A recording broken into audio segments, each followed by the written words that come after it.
When people hear that someone has cut off contact with their family, the assumption is almost always the same. Something dramatic must have happened. A fight, a betrayal, a single explosive moment that pushed everything over the edge. That assumption is comforting because it allows us to frame estrangement as impulsive, emotional, even reckless. But psychologically, that framing is almost always wrong. Cutting off family is rarely a reaction. It's a conclusion. Most people who reach this point didn't wake up one day and decide to disappear. They spent years negotiating internally, years minimizing their own discomfort, years explaining away behavior that never quite sat right. The human mind is remarkably patient when it comes to relationships we're told are sacred. Family bonds are reinforced by biology, culture, morality, and fear. Fear of regret, fear of judgment, fear of being seen as ungrateful or cruel. So the threshold for walking away is extraordinarily high. That's why estrangement usually comes only after prolonged psychological strain. Not obvious chaos, but chronic erosion. Small violations repeated so often that they become normalized. Conversations where your reality is subtly dismissed. Boundaries that are technically acknowledged but practically ignored. Expectations placed on you that are never questioned, only enforced. Over time, the nervous system starts to carry a quiet, persistent load. It's not panic, it's not rage, it's exhaustion.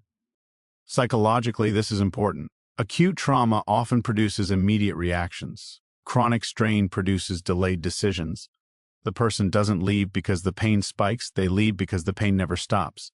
And eventually, the mind reaches a point where it recognizes something uncomfortable but undeniable.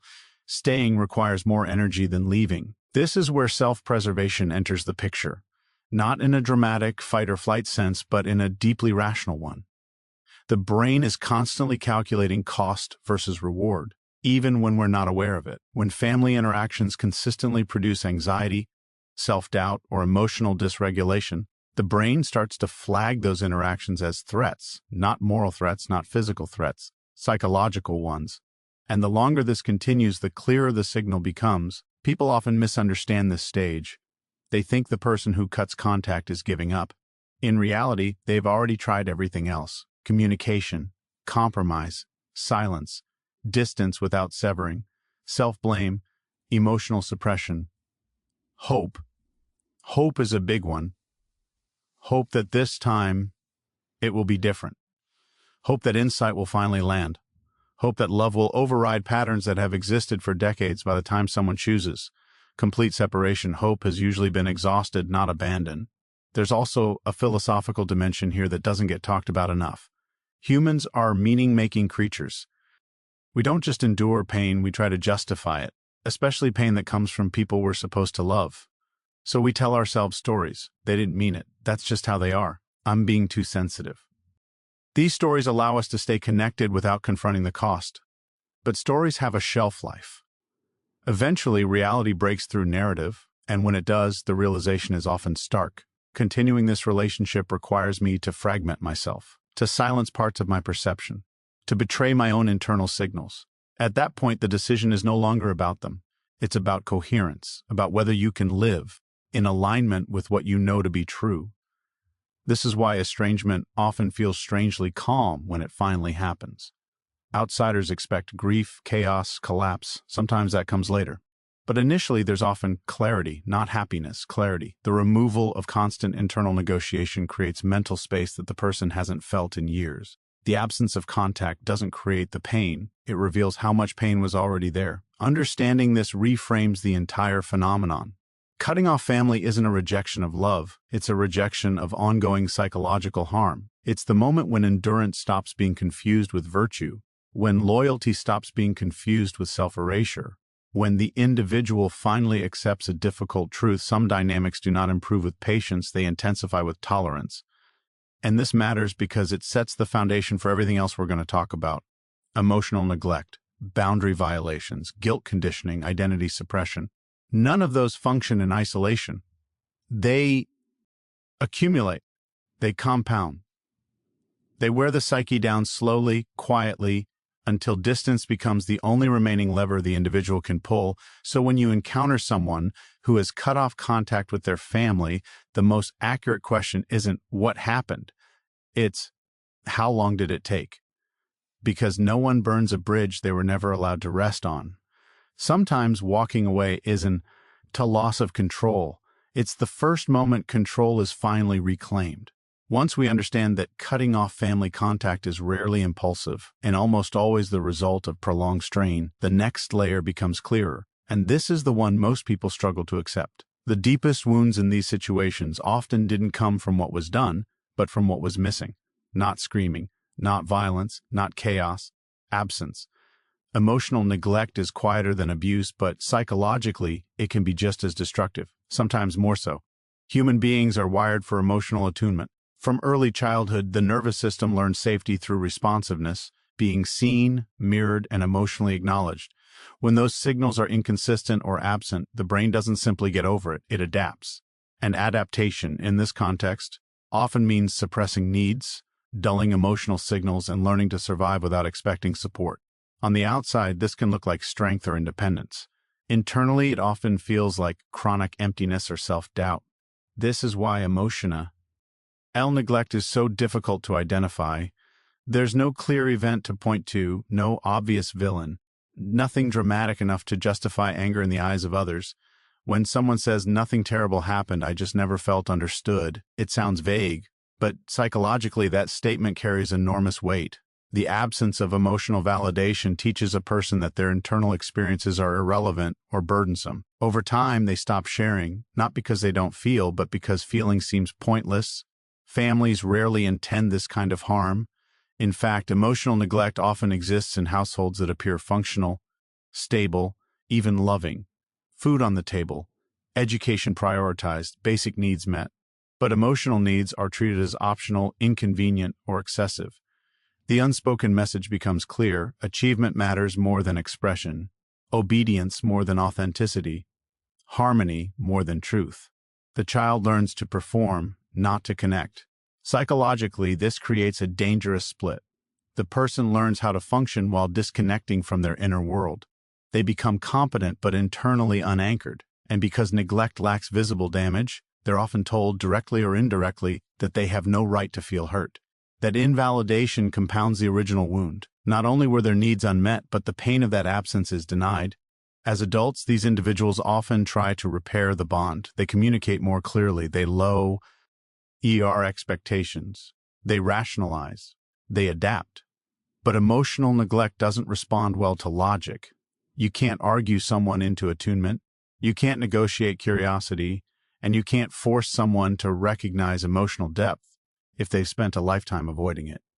Each failed attempt reinforces the same lesson learned early on: connection here is unsafe or unavailable. This is where estrangement starts to make sense. Continued contact keeps reopening an old wound, not through cruelty, but through indifference. Conversations stay surface level. Important moments are minimized. Emotional bids go unanswered. The person walks away from interactions feeling unseen again and again.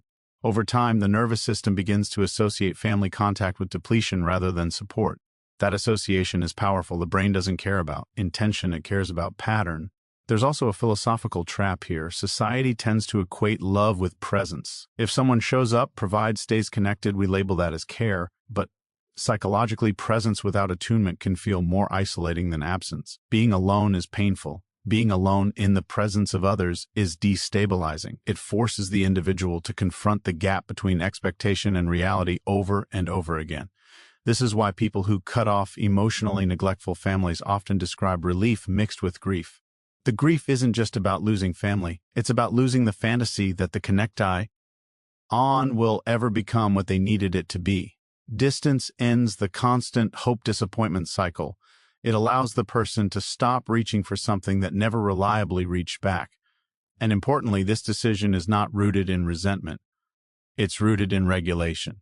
The nervous system cannot heal in an environment that continually reactivates the original injury.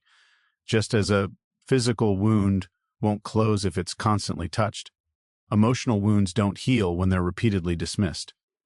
Space becomes a condition for recovery. So when emotional neglect is the core issue, cutting contact isn't a dramatic rejection. It's a quiet acknowledgement of reality. It's the recognition that you cannot extract nourishment from a place that never learned how to give it. And continuing to try doesn't make you loyal or patient, it makes you chronically depleted. Emotional neglect doesn't leave scars you can see, but it shapes the way people relate to themselves for a lifetime. And sometimes the most compassionate act toward that wounded part isn't forgiveness or endurance. It's distance. You don't leave because you stopped caring. You leave because you finally started caring about what you needed. Once emotional neglect and prolonged strain are part of the picture, another pattern almost always emerges beneath the surface. Cutting off contact is rarely about rejecting people. It's about reclaiming the right to exist as a self.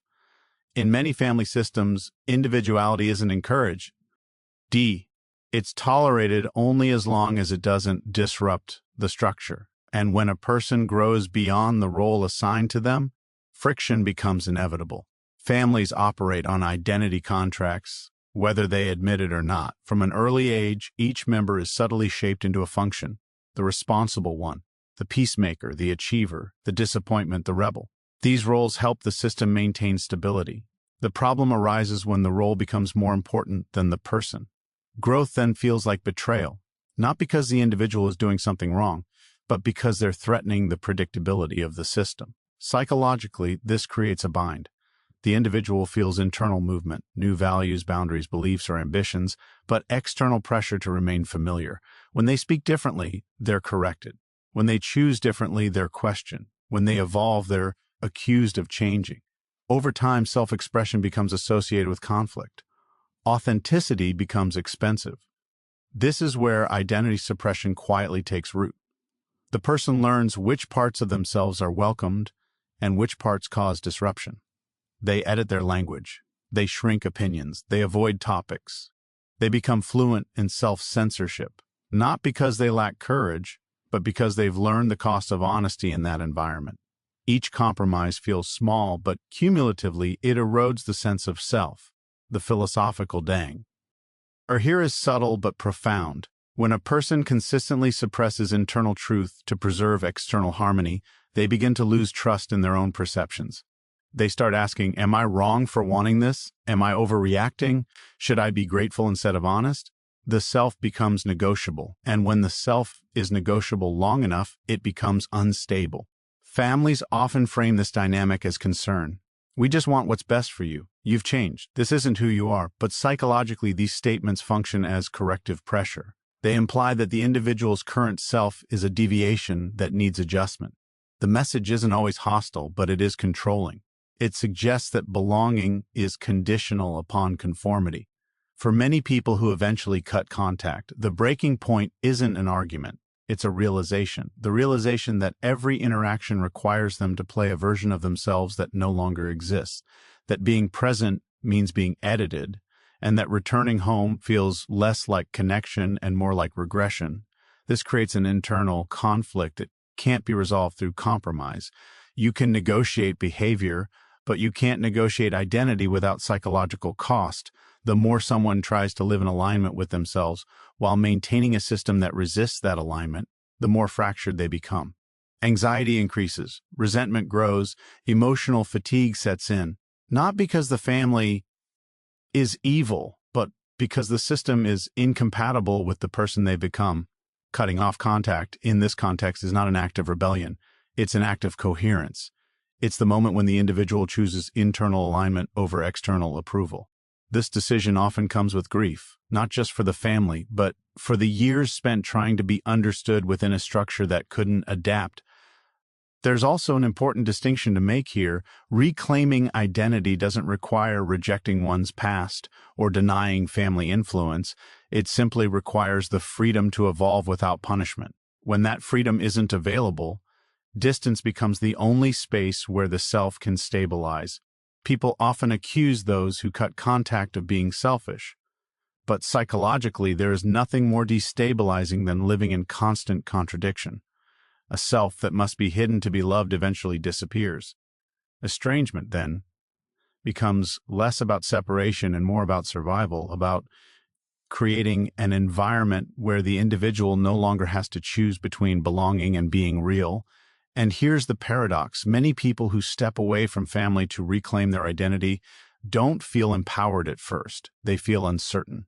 Stripped of familiar roles, they must learn who they are without external definition. That process is uncomfortable, but it's also necessary. Identity that is not chosen is fragile. Identity that is reclaimed is resilient. So when someone cuts off family in order to reclaim themselves, they're not rejecting love.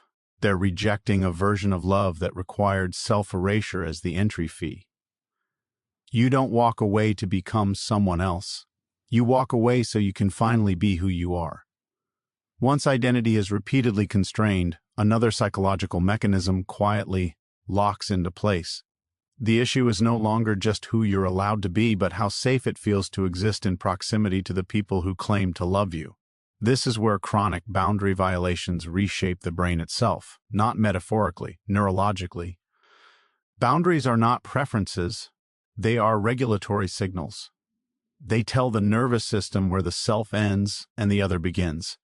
When those signals are respected, the brain relaxes. When they are ignored, especially over long periods, the brain adapts by staying alert. And when that alertness becomes constant, it turns into a baseline state.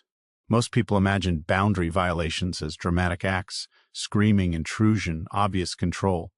But the most damaging violations are often subtle and socially acceptable. Repeated questioning after a clear no.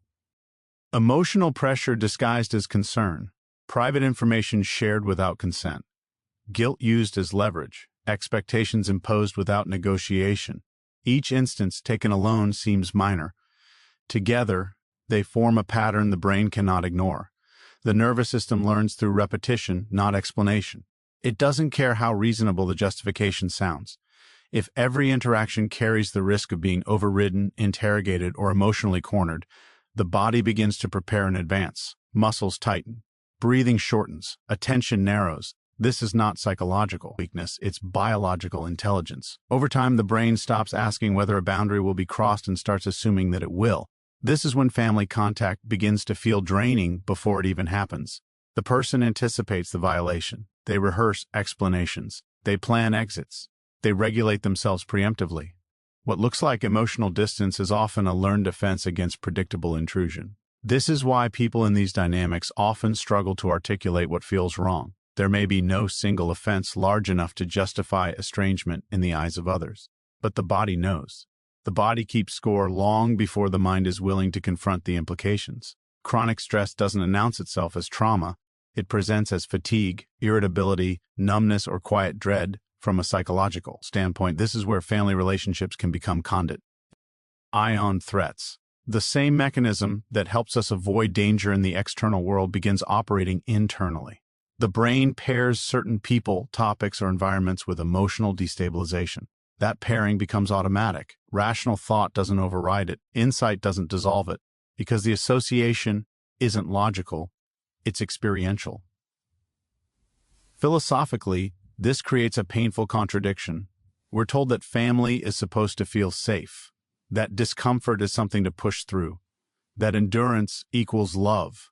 But the nervous system doesn't respond to ideals. It responds to patterns. When closeness repeatedly results in dysregulation, distance becomes the corrective force. People often mistake this for coldness. They say, "Why are you so guarded?" without recognizing that guardedness is the natural outcome of boundaries being ignored.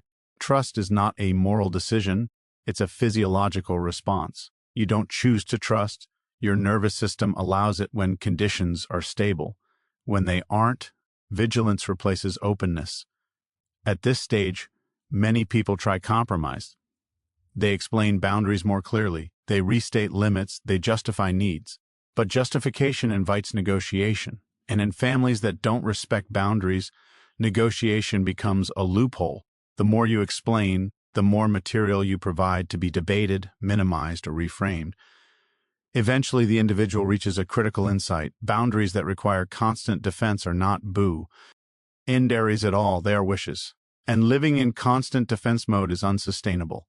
The nervous system cannot heal while it is continually preparing for impact. Cutting off contact then becomes less about punishment and more about regulation. Distance is not used to teach a lesson. It's used to restore baseline functioning. The anxiety drops. The mind clears. The body relaxes. Not because the person is avoiding growth, but because they are finally allowing their system to reset. This is why estrangement often improves mental health. even when it carries emotional pain. The relief isn't imaginary, it's measurable. Sleep improves. Thought loops quiet down. Emotional reactivity decreases. These are not signs of avoidance. They are signs of safety returning. And this reframes the moral narrative entirely. If someone must sacrifice their nervous system to maintain a relationship, the relationship is already extractive. Love that demands chronic self-regulation at the expense of internal stability is not love. It's control dressed as connection. So when chronic boundary violations train the brain to associate family with danger, distance is not cruelty. It's intelligence. It's the body choosing survival over symbolism. You don't step back because you hate them. You step back because your nervous system finally demands peace.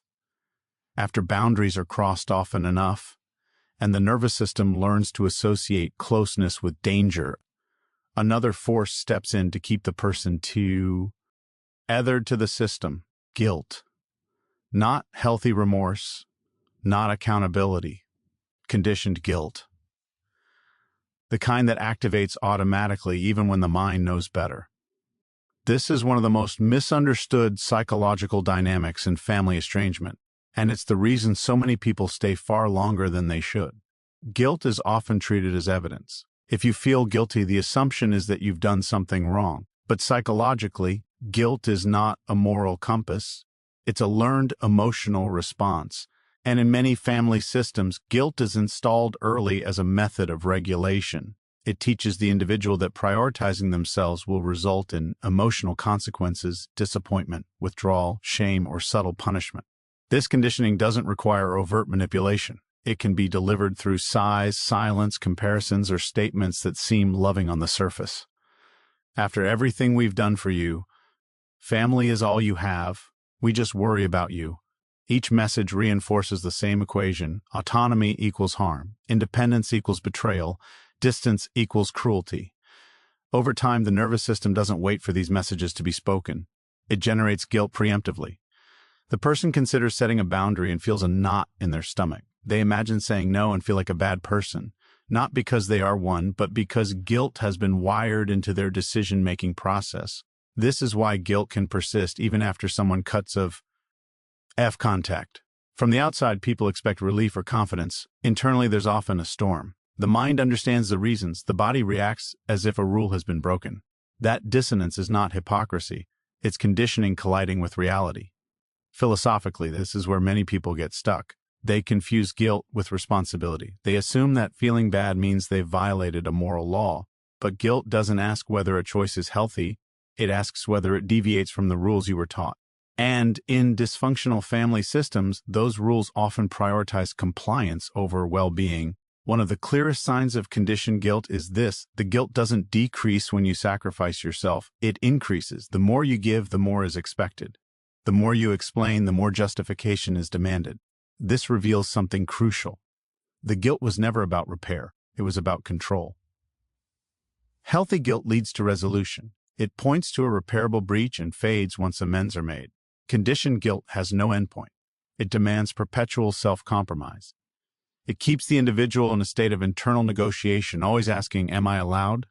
instead of, "Is this right for me?" Families that rely on guilt often frame themselves as victims when distance is introduced. They emphasize sacrifice, tradition, or obligation. But obligation without consent is coercion, even when it's normalized. Love offered with conditions attached is not unconditional, it's transactional. This doesn't mean the person cutting contact feels no empathy.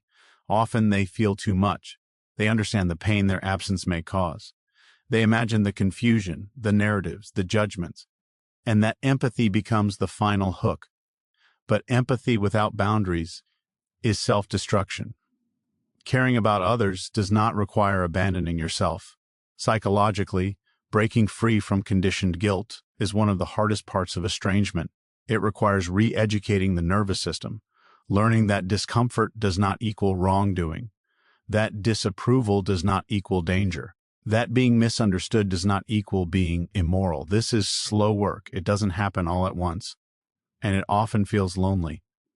But here's the critical insight: guilt is not proof that the decision was wrong. In many cases, it's proof that the decision challenged a deeply ingrained control mechanism. The intensity of the guilt often reflects the depth of the conditioning, not the severity of the supposed offense. This reframes the entire emotional landscape. The question shifts from why do I feel so guilty to who benefits from this guilt? And once that question is asked honestly, clarity begins to emerge. The guilt starts to lose its authority. It becomes a signal to examine, not obey. Cutting off family contact in the presence of guilt is not coldness, it's courage. It's choosing long-term psychological health over short-term emotional relief. It's tolerating discomfort now to prevent deeper damage later, because a life built on obedience to guilt is not a life, it's a sentence. Feeling guilty doesn't mean you were wrong. It often means you finally stopped being controlled. By the time someone has recognized the role of prolonged strain, emotional neglect, identity suppression, boundary violations, and conditioned guilt, a strange inversion occurs. What once looked like weakness from the outside begins to reveal itself as strength from the inside. This is where we need to challenge one of the most deeply embedded cultural myths, that cutting off family is a sign of immaturity, emotional fragility, or selfishness. Psychologically, the opposite is often true. Immaturity seeks immediate relief. It reacts, it lashes out, it avoids reflection. Estrangement, in most cases, comes after long periods of restraint, years of analysis, repeated attempts at repair, continuous self-questioning. The individual doesn't leave because they can't tolerate discomfort, they leave because they tolerated too much of it for too long. That distinction matters. Psychological maturity is not about endurance at all costs. It's about discernment. It's the ability to differentiate between discomfort that promotes growth and discomfort that corrodes stability. Growth-oriented discomfort challenges the ego. Corrosive discomfort dismantles the self. Mature individuals learn to tell the difference, even when society pressures them to blur the line. One of the hallmarks of maturity is responsibility for one's internal state, not in the sense of controlling others, but in recognizing patterns that destabilize you and choosing not to live inside them. This requires emotional literacy, delayed gratification, and the willingness to disappoint people you care about. Immature people outsource regulation. Mature people internalize it. There is also a moral courage component that rarely gets acknowledged. Cutting off family often means accepting social consequences, misunderstanding, judgment, character assassination. The mature response is not to fight every narrative, but to tolerate being misread. That requires a stable internal compass. You have to know who you are without external validation. That's not immaturity. That's psychological integration. From a philosophical standpoint, maturity involves accepting tragic limits. Not every relationship can be healed. Not every system can adapt. Wanting reconciliation doesn't guarantee its possibility. Mature individuals understand that desire does not override reality. They grieve what cannot be fixed instead of endlessly sacrificing themselves to preserve an illusion. This is especially difficult in family systems because we're taught that effort is always rewarded, that love plus patience equals repair. But psychology doesn't work on moral formulas. It works on patterns. If the pattern remains unchanged despite repeated sincere attempts at correction, continuing to engage is not virtuous, it's self-neglect. Estrangement also requires the capacity to sit with ambiguity. There is rarely a clean villain. Often there is love mixed with harm, care mixed with control, good intentions paired with damaging outcomes. Immature thinking demands clarity and certainty. Maturity allows complexity without paralysis. You can acknowledge that your family did the best they could and still recognize that their best is incompatible with your well-being. Another marker of maturity is restraint. Many people who cut contact do so quietly. No dramatic announcements, no public condemnations, no need to convince others. That restraint reflects self-governance. When someone no longer needs to prove their pain, it's often because they've already validated it internally. It's also worth noting what maturity looks like after estrangement. It's not triumph, it's not bitterness, it's responsibility. Responsibility for one's healing, for breaking cycles instead of reenacting them, for learning boundaries rather than swinging to emotional isolation, for building chosen connections that are reciprocal, respectful, and regulated. Critics often argue that family is forever. But maturity asks a different question: at what cause? Permanence is not a virtue if it requires psychological erosion. Loyalty is not noble if it demands self-betrayal. These are not radical ideas, they're adult ones. Perhaps the most misunderstood aspect of estrangement is this: many people who choose distance are still open to growth, including their own. They're not closing the door out of spite. They're closing it to prevent further damage. And in some cases, that distance becomes the only condition under which any future contact could ever be healthy. So when someone chooses to step away from family for the sake of mental stability, identity coherence, and emotional regulation, that choice is not an escape from responsibility. It is the assumption of it. Because maturity isn't staying where you were wounded, it's having the strength to leave so you can finally heal. After everything we've explored, the prolonged strain, the invisible damage of emotional neglect, the slow erasure of identity, the nervous system's response to repeated boundary violations, the weight of conditioned guilt, and the maturity it takes to step away, we arrive at a conclusion that challenges one of the most comforting cultural myths of all, that healing always means reconciliation. That idea sounds noble. It feels hopeful, but psychologically, it's incomplete. Healing is not about restoring proximity. It's about restoring internal order. It's about reaching a state where your thoughts, emotions, and body are no longer in constant conflict. And for many people, forced closeness to family is precisely what disrupts that order.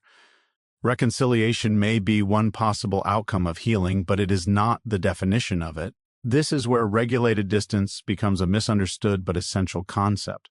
Distance is not the absence of care.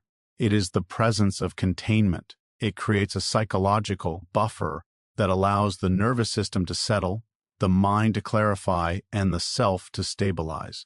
Without that buffer, reflection turns into rumination, compassion turns into self-abandonment, and hope turns into a cycle of disappointment.